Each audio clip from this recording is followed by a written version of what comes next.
आइए जानते हैं आज की कुछ प्रमुख अंतर्राष्ट्रीय खबरों को। पहले एक नजर आज की हेडलाइंस पर। ऋषभ पंत को एयरलिफ्ट कर मुंबई लाया गया। कोकिलाबेन अस्पताल में किया जाएगा घुटने का ऑपरेशन। फ्लाइट में नशे में बुजुर्ग महिला पर पेशाब की, पीड़ित ने टाटा ग्रुप के चेयरमैन से शिकायत की, तब एयर इंडिया ने कराई एफआईआर। अंजलि केस के 72 घंटे मौत की उलझी, थ्योरी केस का सस्पेंस और किस्तों में पुलिस की कहानी। धर्मशाला, नैनीताल और देहरादून से भी ज्यादा ठंडी हुई दिल्ली, तापमान 4.4 डिग्री सेल्सियस तक गिरा। बिहार में बीजेपी के आरोपों के बीच गांधी की धरती चंपारण से समाधान यात्रा पर नीतीश कुमार। पाकिस्तान से और बढ़ी तकरार, अब तालिबान ने दी ये चेतावनी। बसमासूर बना तालिबान, अफगानिस्तान में सरकार बनवा कर आज पछता रहा होगा पाकिस्तान। रूसी रक्षा मंत्रालय का बयान, अवैध रूप से मोबाइल फोन का इस्तेमाल करने से हुई यूक्रेनी हमले में 89 सैनिकों की मौत। ड्रग्स के बाद नोरा के नशे में डूबे आर्यन खान, बॉलीवुड की आइटम गर्ल को डेट करा शाहरुख खान का लाडला। और हार्दिक पांड्या और अर्शदीप सिंह ने बढ़ाई टीम इंडिया की टेंशन। सड़क हादसे में घायल क्रिकेटर ऋषभ पंत को आज देहरादून से एयरलिफ्ट कर मुंबई लाया गया। यहां कोकिलाबेन अस्पताल में उनका आगे का इलाज होगा। भारतीय क्रिकेट कंट्रोल बोर्ड ने बयान जारी कर कहा है कि अस्पताल के sports medicine and arthroscopy head doctor दिनसो पारदीवाला की देखरेख में पंत का ट्रीटमेंट होगा। डॉक्टर पारदीवाला इससे पहले सचिन तेंदुलकर, युवराज सिंह, जसप्रीत बुमराह और रविंद्र जडेजा जैसे क्रिकेटर्स का इलाज कर चुके हैं। एक मीडिया रिपोर्टर ने बताया कि पंत के घुटने की लिगामेंट की सर्जरी की जाएगी। पंत की रिकवरी और इसके बाद रिहेबिलिटेशन प्रक्रिया पर बोर्ड की टीम नजर रखेगी। 30 दिसंबर को कार एक्सीडेंट में घायल होने के बाद से पंत को पहले रुड़की के समक्ष हॉस्पिटल में इमरजेंसी ट्रीटमेंट दिया गया। इसके बाद से उनका इलाज देहरादून के मैक्स हॉस्पिटल में चल रहा था। एयर इंडिया की फ्लाइट में सवार एक व्यक्ति ने बिजनेसमैन क्लास में सफर कर रही बुजुर्ग महिला पर पेशाब कर दी।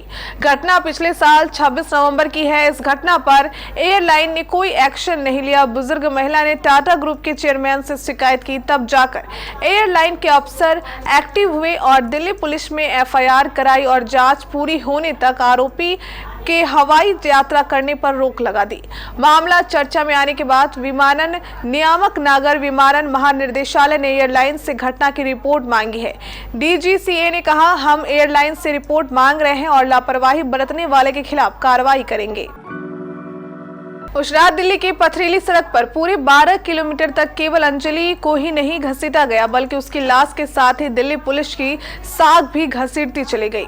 फिर इस केस की जांच दिल्ली पुलिस ने कैसे की, इसका अंदाजा बस इसी बात से लगा लीजिए कि हादसे के करीब 36 घंटे बाद पुलिस को पहली बार पता चलता है कि जो स्कूटी हादसे का शिकार बनी, उस स्कूटी पर एक नहीं बल्कि 2 लड़कियां सवार थी। ये अंजलि की वो दोस्त निधि थी जो इस हादसे की सबसे अहम चश्मदीद भी है।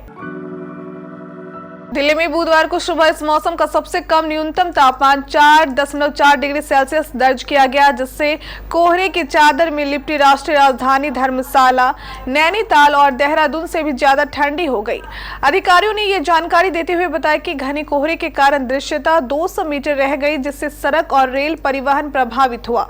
रेलवे के एक प्रवक्ता ने बताया कि कोहरे के कारण दिल्ली आने वाली कम से कम 19 ट्रेनें 1.5 घंटे से 4.5 घंटे तक देरी से चल रही है। भारत मौसम विज्ञान विभाग ने उपग्रह के जरिए ली गई तस्वीरें साझा की है, जिनमें भारत में गंगा के मैदानी क्षेत्रों व उससे लगते मध्य तथा पूर्वी भाग में कोहरे की मोटी परत दिख रही है।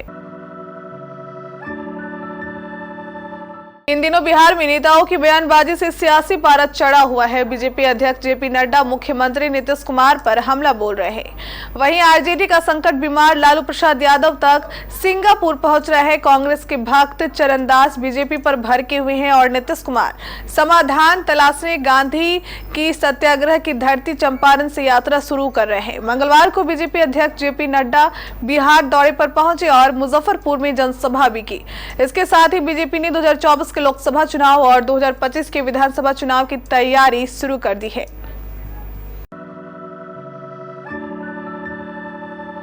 पाकिस्तान के गृह मंत्री राना सनाउल्लाह की चेतावनी के बाद तालिबान ने मंगलवार को पाकिस्तान पर पलटवार किया है। इस्लामिक समूह तालिबान ने पाकिस्तान को चेतावनी देते हुए कहा कि वह देश की संप्रभुता और क्षेत्रीय अखंडता की रक्षा करने के लिए तैयार है। तालिबान का ये बयान ऐसे समय में आया जब पाकिस्तान में टीटीपी के लगातार आतंकी हमले के बाद पाकिस्तान के गृह मंत्री राना सनाउल्लाह ने धमकी देते हुए कहा था कि पाकिस्तान टीटीपी के ठिकानों पर मिलिट्री ऑपरेशन चला सकता है। एक मीडिया रिपोर्ट के अनुसार तालिबान के रक्षा मंत्रालय ने पाकिस्तान की ओर से की गई टिप्पणी को भड़काऊ और निराधार करार दिया है। अफगानिस्तान की सत्ता पर 15 अगस्त 2021 को जब तालिबान का कब्जा हुआ था तो पाकिस्तान की खुशी छिपाई नहीं छिप रही थी। माना जाता है कि पाकिस्तान ने अफगानिस्तान में तालिबान की सरकार की रूपरेखा तय करवाने में भी अहम भूमिका निभाई थी। पाकिस्तान की बदनाम खुफिया एजेंसी ISI के chief lieutenant general Faiz Hamid रातों रात अफगानिस्तान पहुंचे थे और तालिबान के नेताओं के साथ मुलाकात के दौरान चाय की चुस्की लेते हुए उनकी तस्वीर ने काफी सुर्खियां बटोरी थी। आज जब जनवरी 2023 में हम पीछे की तरफ मुड़ कर देखते हैं तो पाकिस्तान और तालिबान के समीकरण काफी बदले हुए नजर आते हैं। हाल ही में पाकिस्तान के गृह मंत्री राना सनाउल्लाह ने जब धमकी दी कि आतंकियों के सफाई के लिए उनकी सेना अफगानिस्तान में भी घुस सकती है तो तालिबान की तरफ से सनसनाटा जवाब आया था। रूस के रक्षा मंत्रालय ने बुधवार को कहा कि रूसी सैनिकों के अवैध रूप से मोबाइल फोन का इस्तेमाल करने के कारण यूक्रेन के मिसाइल हमले में 89 सैनिकों की मौत हुई। कुछ रूसी आलोचकों के बढ़ते गुस्से के बीच मंत्रालय की ये प्रतिक्रिया आई है। आलोचक यूक्रेन में आधे अधूरे अभियान पर तेजी से मुखर रहे हैं।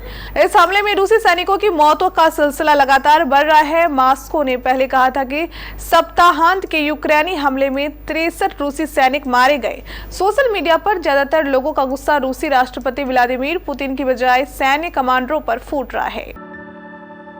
ड्रग्स की बात, नोरा के नशे में डूबे आर्यन खान बॉलीवुड की आइटम गर्ल को डेट कर रहा शाहरुख खान का लाडला। शाहरुख खान के बड़े बेटे आर्यन खान एक लंबे दौर से कंट्रोवर्सी में बने हुए हैं। कंट्रोवर्सी का दौर थमा भी नहीं था कि शाहरुख खान के बड़े बेटे अब नोरा फतेही के साथ डेटिंग को लेकर चर्चाओं में आ गए हैं।